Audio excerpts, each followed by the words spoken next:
31 мамыр Қазақстан тарихының ең қайғылы беттерінің бірі жаппай саяси қуғын-сүргін және миллиондаған адамның қаза болуына әкеп соққан ашаршылық. Осы күнге орай Семейде саяси қуғын-сүргін және ашаршылық құрбандарын еске алды. Еске алу күніне орай қала тұрғындары Алаш қозғалысының көшбасшысы, көрнекті қоғам қайраткері Әлихан Бөкейханның ескерткішіне жиналып, мемориалды гүл шоқтарын қойды. Бүгін Семей қаласында ашаршылық жылдан жобаланып көрген адамдарды еске алуға және мынау алаш арыстарын еске алуға арнап үлкен іс-шаралар өтіп жатыр.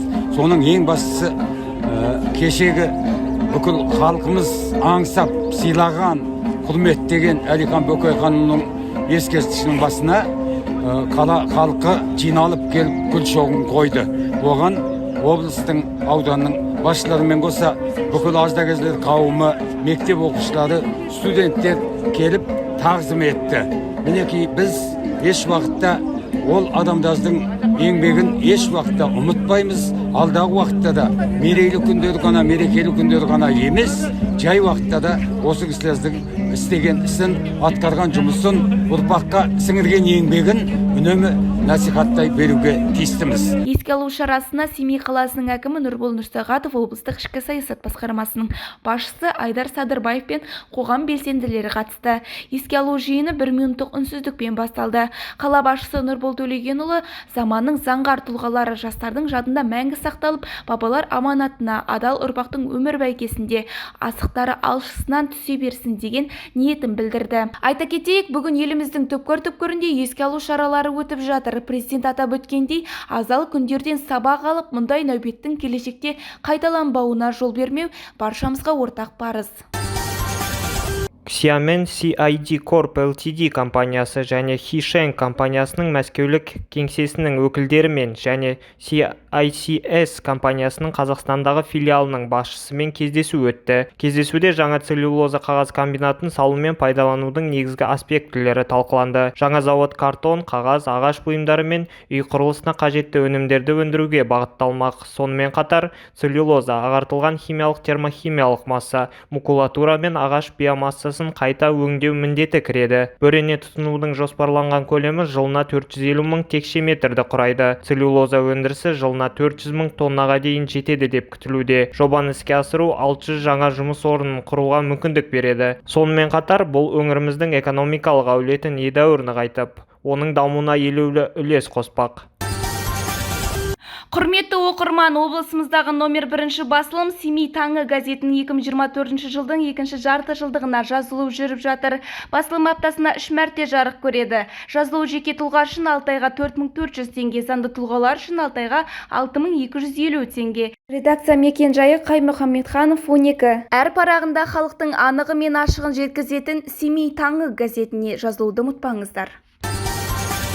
Жасыл ел жалпыұлттық жобасының жаңа еңбек маусымы қайта басталды. Жоба жастарды еңбекке баулуды, табиғатты аялауға шақыруды көздейді. Дәстүрлі түрде ұйымдастырылатын іс-шараға Жасыл ел ұйымының мүшелері ғана емес, сонымен қатар Абай облысы әкімдігінің өкілдері де қатысты. Абай облысының жасыл ел еңбек жасақтарының салтанатты ашылу рәсімін өткізгелі жатырмыз. Яғни бұл салтанатты ашылу рәсімі Бородулиха ауданында өтіп жатыр. Бүгін облыстық шара.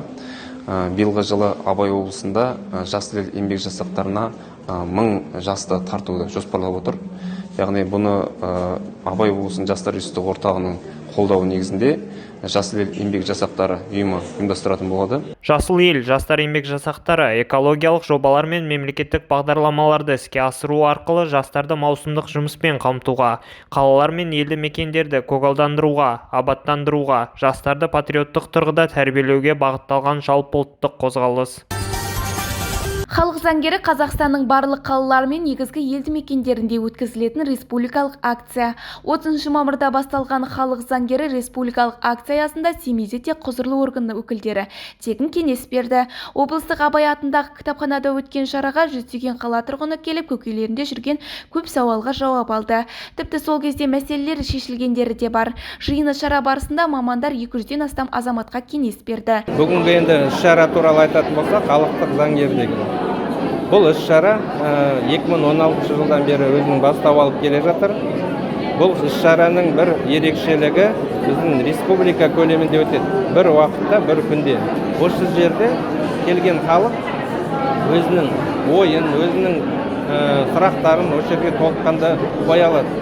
Акцияның мақсаты халықтың құқықтық сауаттылығын арттыру арқылы әлеуметтік шиеленісті жою, мәселелерді шешу және тегін заң көмегін көрсету. Іс-шараға құқық қорғау және мемлекеттік органдардың өкілдері, жергілікті атқарушы, сонымен қатар жеке нотариустар, сот орындаушылар, заңгерлер және адвокаттардан құралған 40-тан астам кеңесші маман қатысты.